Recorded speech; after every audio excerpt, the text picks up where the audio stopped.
안녕하십니까. 오늘 아침에는 예언의 신 시대소망 439페이지에서 442페이지까지를 읽어 드리겠습니다. 예수께서는 나의 나라를 건설하는 데 있어서 그대의 정력과 능력은 그대가 나의 영을 받는 여부에 달려 있다고 말씀하신다. 생명에서 생명에 이르는 향기가 되려면 그대는 나의 은혜에 참여하는 자가 되어야 한다. 그렇게 될 때 경쟁심, 이기심, 높은 지위에 대한 욕심 등이 사라질 것이다. 그대는 자신의 부를 구하지 아니하고 다른 사람의 부를 구하는 그런 사랑을 가질 것이다. 회개하는 죄인은 세상 죄를 지고 가는 하나님의 어린 양에 그 눈을 고정시키도록 하라. 그를 바라봄으로써 변화를 받게 된다. 그의 공포는 기쁨으로, 의심은 소망으로 변한다. 감사하는 마음이 솟아오른다. 돌 같은 마음이 부수어진다. 사랑의 조수가 심령에 밀려 들어온다.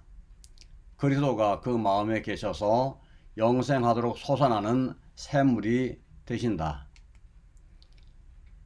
우리가 질고를 아는 자이신 예수께서 잃어버린 자를 구원하기 위하여 일하시면서 멸시와 조롱과 경멸을 받으시고 그의 사명을 성취하시기까지 이 동네에서 저 동네로 쫓김을 받으신 모습을 볼 때, 또는 겟세마네 동산에서 큰 피땀을 흘리시고 십자가상에서 고뇌의 죽음을 당하시는 그런 광경을 보고 알게 될 때에 자아는 더 이상 인정받기를 요구하지 않을 것이다.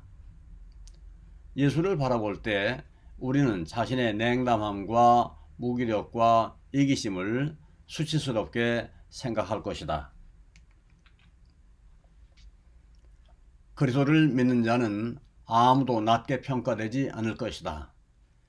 우리는 다른 사람보다 더 많이 받은 모든 것, 그것이 교육이거나 품위이거나 품성의 고상함이거나 그리스도인 훈련이거나 혹은 신앙의 경험이거나 간에 이 모든 것으로 우리보다 적게 은혜를 받은 자들에게 빚지고 있으므로 우리는 우리의 능력의 한도 내에서 그들을 위하여 봉사하여야 한다.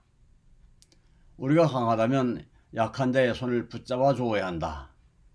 항상 하늘에 계신 아버지의 얼굴을 비옵는 영광의 천사들은 하나님의 어린 자녀들을 섬기는 것을 기뻐한다.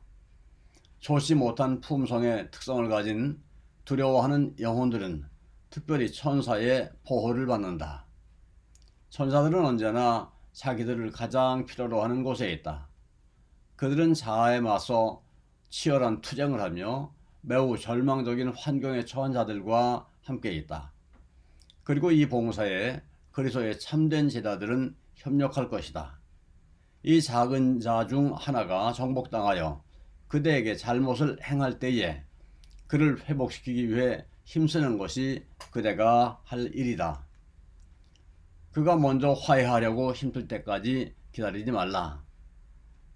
너희 생각에는 어떻겠느냐? 만일 어떤 사람이 양 100마리가 있는데 그 중에 하나가 길을 잃었으면 그 99마리를 산에 두고 가서 길 잃은 양을 찾지 않겠느냐? 진실로 너희에게 이르노니 만일 찾으면 길을 잃지 아니한 99마리보다 이것을 더 기뻐하리라. 이와 같이 이 소자 중에 하나라도 이뤄지는 것은 하늘에 계신 너희 아버지의 뜻이 아니라고 예수께서 말씀하셨다.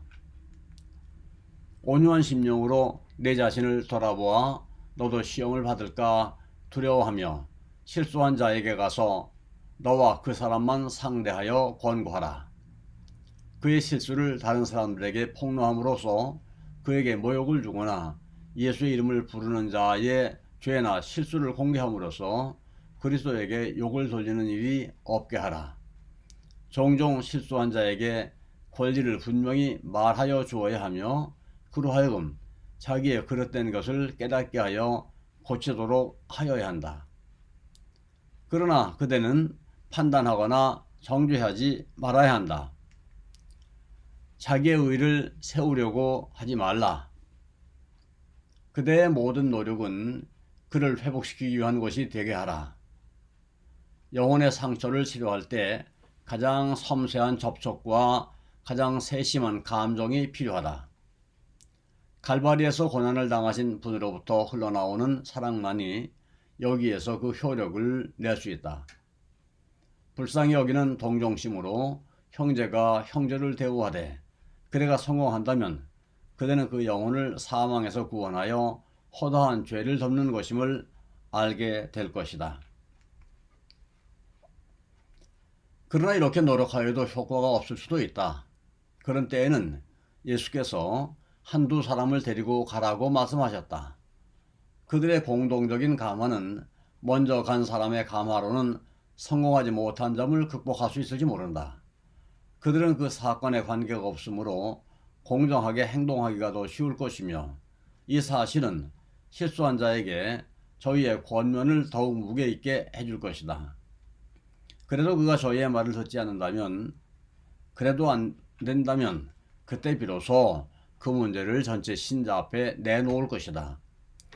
그리스도를 대표하는 자로서 교인들은 범죄자가 회복되도록 연합해서 기도하고 사랑의 탄원을 해야 한다. 성령께서 당신의 종들을 통하여 말씀하시고 그 방황하는 자가 하나님께 돌아오도록 간구할 것이다. 영감을 받아 말한 사도 바울은 하나님이 우리로 너희를 권면하시는 것 같이 그리스도를 대신하여 간구하노니 너희는 하나님과 화목하라고 말한다. 이 합동제의를 거절하는 자는 자기를 그리스도에게 결합시킨 끈을 끊음으로써 교회의 교제로부터 자신을 분리시킨 것이다. 그러므로 예수께서는 이방인과 세리와 같이 여기라고 말씀하셨다. 그러나 그를 하나님의 자비에서 끊기운 자로 여기지 말아야 한다. 그의 이전 형제들은 그를 멸시하거나 등하려 하지 말고 그리스도께서 당신의 우리 안으로 인도하시려고 힘쓰고 계시는 잃어버린 양 중에 하나로서 친절과 동정심을 가지고 대하도록 하라. 실수한 자를 취급함에 대한 그리스도의 교훈은 모세를 통하여 이스라엘에게 주어진 너는 내 형제를 마음으로 미워하지 말며 이웃을 인하여 죄를 당치 않도록 그를 반드시 책선하라는 교훈을 더 구체적인 형태로 반복하신 것이다.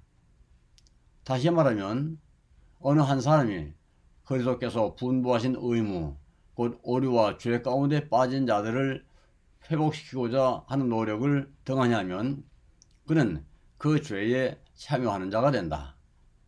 우리가 막을 수 있었을지도 모르는 죄악 때문에 마치 우리 자신이 범행한 것과 똑같은 책임을 진다. 그러나 우리는 그 잘못을 행한 자 자신에게 그 잘못을 제시해야 한다. 우리는 그 잘못을 우리들 사이에서 비평이나 비난거리로 삼아서는 안 된다.